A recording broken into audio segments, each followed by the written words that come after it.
동일한 소재, 다양한 제한 조건으로 상황별 대처 능력을 테스트해 보았습니다. 첫째, 색상과 화지 방향에 자유권을 주고 밋밋한 소재를 어떻게 해결해내는가. 둘째, 색상은 자유이나 화지 방향을 익숙치 않은 세로 방향으로 했을 때 제시어와 함께 어떻게 해결해내는가. 셋째, 물의 색상은 자유이나 셔틀콕에 색상 변화를 주지 않았을 때 어떤 결과물이 나오고 전략은 무엇인가. 다양한 조건 상황으로 변별력을 만들어가고 있는 현 입시의 상황을 우리 학생들은 어떻게 해결해 나갈 것인지 고민해 보길 바랍니다.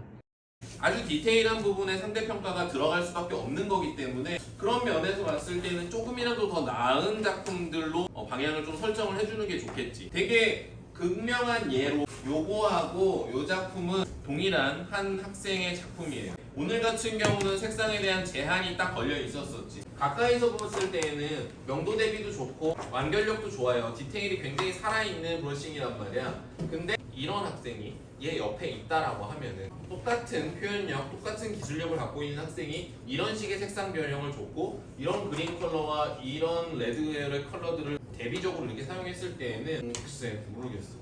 너희가 한번 판단을 해봐. 시험장에 500장, 1000장 정도 그림이 깔린 상태에서 나는 내가 자유롭게 할 수 있는 상황이라고 한다면 이런 방향으로 가는 게 나의 능력을 더 보여줄 수 있는 방향이냐? 각자 스스로 굉장히 많은 생각을 해볼 필요가 있는 주제라고 나는 생각이 들어요. 너희가 그런 제한 조건 안에서 작품을 진행을 하다 보면은 능력이 아무리 좋아도 이런 결과물이 나올 수 있다라는 거를 꼭 기억을 하고 있었으면 좋겠어요. 그 투명한 유리병의 형상을 이용을 해서 이런 방식으로 거기에 생길 수 있는 굴절에 대한 부분과 물의 파장의 이미지를 어떤 동기화시켜서 이렇게 만들어준 부분들은 아이디어적인 면에서 굉장히 좋을 수 있다. 그러니까 굉장히 힘들이지 않고 아이디어와 이 물병이기 때문에 일어날 수 있는 그런 현상적인 것들을 같이 결부시켜서 보여준 아이디어. 셔틀콕의 색상을 바꾸지 말라라고 했어. 물의 색상은 색상이 변경이 가능하단 말이야. 그러면은 이거를 두 개를 분리시켜서 사용할 수도 있지만은 두 개가 같이 겹쳐지거나 담가졌을 때의 상황도 우리는 볼 수 있단 말이야.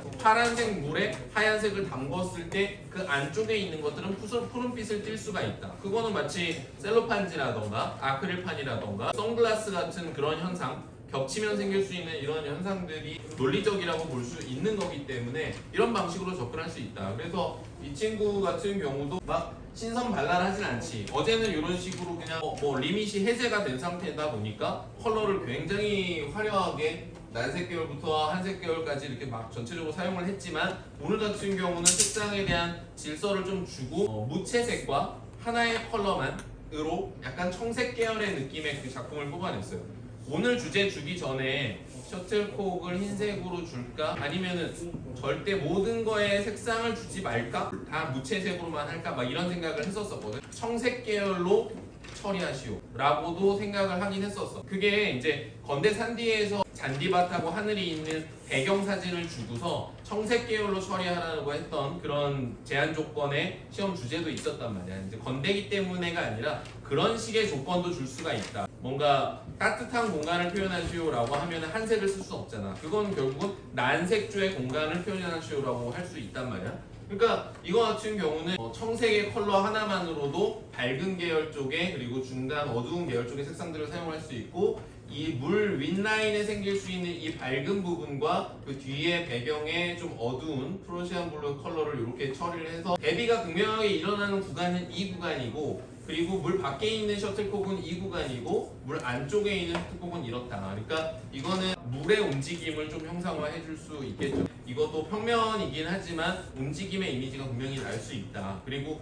유리병이라는 것도 꼭 이런 방식으로 완전체 형태가 나오지 않고 일부분을 굉장히 확대해가고 이렇게 사용하는 것도 아이디어가 될 수 있기 때문에 그 빨간색 주사기하고 물컵이 있었던 그 수상작들도 소방에 올려줬듯이 꼭 완전체 요만한 컵을 이렇게 그리지 않고 컵의 일부분을 활용해서 굴절되어 있는 그런 부분들을 활용한 작품들도 꽤 있거든. 깃털로 넘어가기 전에 그 깃대가 있단 말이야. 그 깃대와 깃대 사이에 틈을 너무 벌려놓으면은 그 뒤에까지도 막 보일 거 아니야. 그러니까 깃대와 깃대 사이의 틈을 좀 좁히면은 채색이 좀 더 쉽다라는 거. 그러니까 이 친구 같은 경우는 빗대와 빗대 사이의 틈을 되게 좁게 해갖고 거기를 그냥 블랙으로 밀어버렸단 말이야. 그러니까 어렵지 않게 채색을 한 거지. 근데 가끔 이렇게 보면은 빗대 사이를 너무 벌려갖고 뒷공간을 막 넓게 보이게끔 이렇게 한 친구들이 있거든. 그런 부분은 좀 아쉽고, 그리고 여기서 보여지는 거는 이 친구 같은 경우는 좀 작은 사이즈의 셔틀콕, 병도 셔틀콕도 메인에 있는 것도 사이드에 있는 것들도 좀 동일한 사이즈들이 많아요. 크기의 대비가 없다 보니까 좀 운율감도 안 느껴지기도 하고 그냥 개체 하나하나로서 느껴진다. 내가 볼 때에는 근경, 중경, 원경을 사용했다고 한다면 확실한 근경과 확실한 원경으로서 공간의 그 깊이를 더 찢어버리는 방식으로 처리를 해줘야 되는데, 그러자면은 크기 변화가 당연히 있어줘야 되는데 사이즈로 봤을 때에는 평면 구성하는 것과 크게 차이는 없어 보인다. 만약에 이 친구가 이 공간에 대한 연출을 하기 위해서 사이즈를 좀 작게 해서 많이 스토리를 보여줄 수도 있긴 하지만, 이런 식의 주제부 임팩트를 한번 빡 당겨준 상태에서 공간을 확보하고 그 공간에다 작고 아주 작게 이렇게 처리하는 방법도 있거든. 공간성을 좀 더 깊이 가기 위해서 하는 방법이 단순히 대, 중, 소가 아니에요. 초대형과 중형과 초소형으로 나누면 더 찢어져. 임팩트를 더 세게 주기 위해서는 주제부를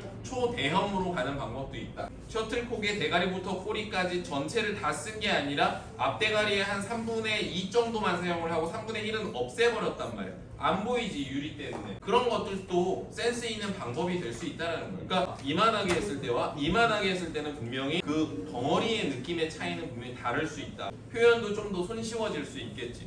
그러니까 그런 면으로 봤을 때 나는 요거의 임팩트는 사이즈는 굉장히 좋다고 생각합니다. 근데 상대적으로 이런 그림들은 조금은 성향의 차이일 수 있어. 교수들은 학생들한테 기본을 원하거든. 교수들이 생각하는 기본은 막 다 조사 놓는 것보다는 그래도 시원시원한 이런 성격들이 좀 보기가 더 좋을 수 있다. 그렇기 때문에 너희가 4절이든지 3절이든지 나는 무조건 주어진 사물 중에 하나 반 정도는 화면에다 겁나 크게 집어넣어야지, 정말 이만한 사이즈로 넣어갖고 특징만 확대를 해버려야지, 아니면 주제부에다가 이거를 웬만한 사이즈가 아니라 진짜 풀 오버 사이즈로 해갖고 하나 꼭 넣어줘야지, 이런 식의 자기만의 그런 방법을 좀 활용을 해주는 게 좀 필요하다고 봅니다. 여기도 마찬가지. 여기도 색상 변형을 소극적으로 들어가는 작품들, 그러니까 소극적은 아니지만 물에 대한 색상만 변경을 했지만 블루 컬러에 대한 변화는 이런 부분은 좋다고 봐요. 이런 짙은 색상에서 이런 중간 색상에서 노란빛을 받아서 약간 청록색과 그린 컬러가 나는 이런 컬러의 조합은 굉장히 좋다고 생각을 합니다. 근데 이제 이 작품 같은 경우는 너무 딱 그 하나의 물감만 써서 유사 색상 컬러들을 활용을 해서 물의 색상을 보여줬다고 느껴지지 않는단 말이야. 그런 부분들은 좀 아쉽고요. 그러니까 그런 장점이 있고 그런 아쉬운 부분들이 있다.